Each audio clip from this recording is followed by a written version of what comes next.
Hi, if you like the video, please remember to subscribe.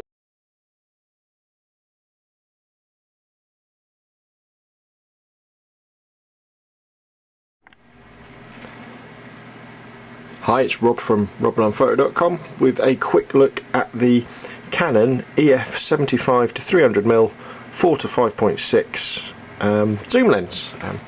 This is a lens that I picked up cheap on eBay with the 28mm at the same time, kind of bought it off the same person. But this is a bit of a beast, this lens. It's a zoom, and it goes from 75mm to 300mm. So just to give you an idea of how, I mean, you can see how big it looks on the camera. I remember my video camera is really close, so it's kind of distorting how big it is. But when you do the zoom, can I fit it all in? That's how long it is at the 300mm length. So it's giving you loads of telephoto to really zoom in on scenes.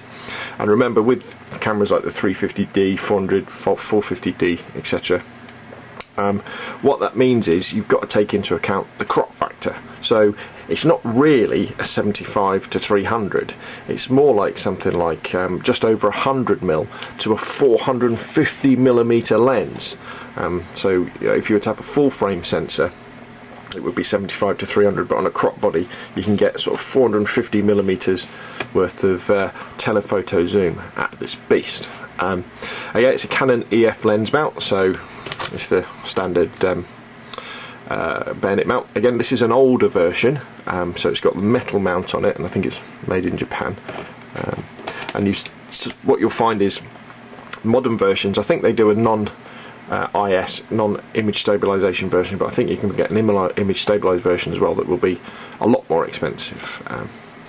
Now, it's quite a slow lens. Let's see if we can see it. Don't know if you can you see there where it says about the aperture.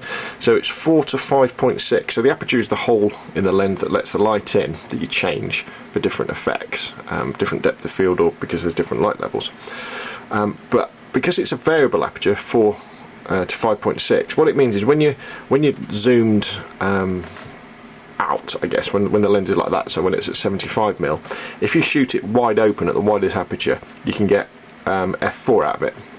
But when you zoom in all the way to 300mm, what you're only getting out of then is f5.6, because the relative aperture has got smaller. And so we refer to this as a slow zoom, because at f5.6 the camera isn't really letting that much light in. So you've got to really compensate in the camera, otherwise you're going to end up with long shutter speeds. And as you well know, when you're shooting at long telephoto, say 300mm, any sort of slight movement the camera makes, or well you make when you're taking the photographs, will be amplified loads in the resulting pictures.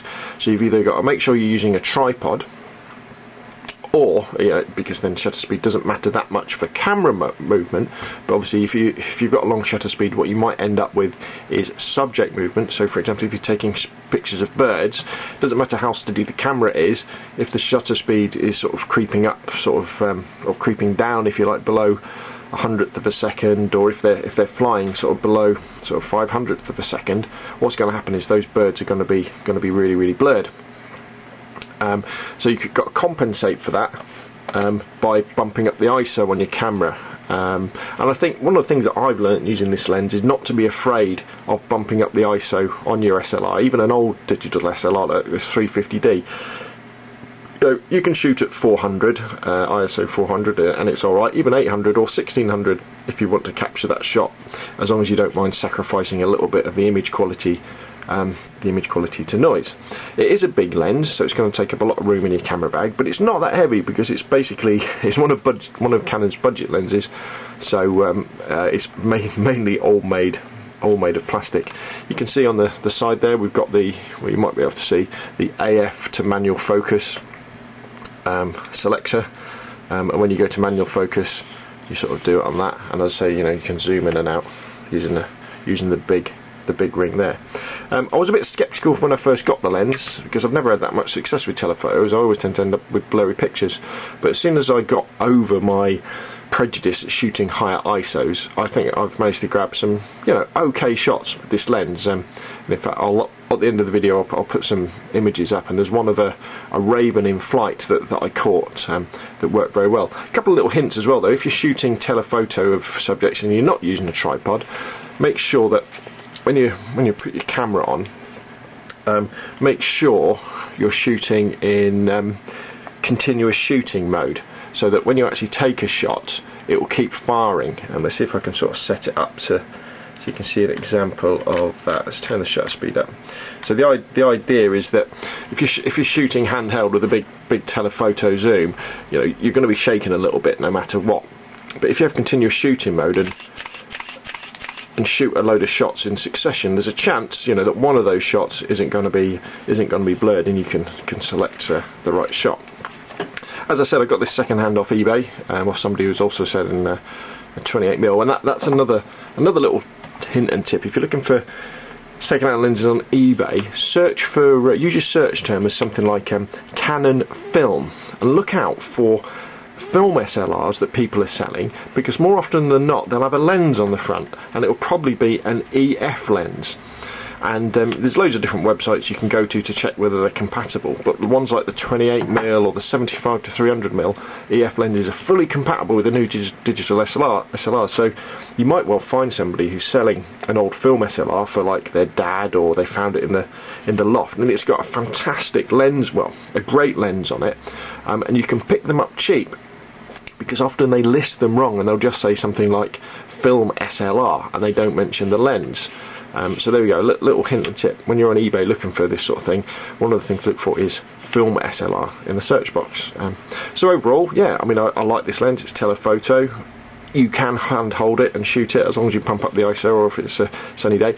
It does benefit from stopping down a little bit as well. So for example, when you're at the wider end, you know, don't always shoot at f4, you know, close it up to sort of f5.6 or f8 if the conditions will allow, and when you zoom in, do it that way. It's never going to be the sharpest of lens. I mean, you know, if you look at the build quality, you know, it all wobbles around a bit, but I got it for a great price, and for the type of photography I do, it's perfect, and I'm not really going to be bothered, you know, if I break it one day, because it, you know, I got that lens and that lens for about 100 quid, which is sort of less than the price of a nice cheap point and shoot.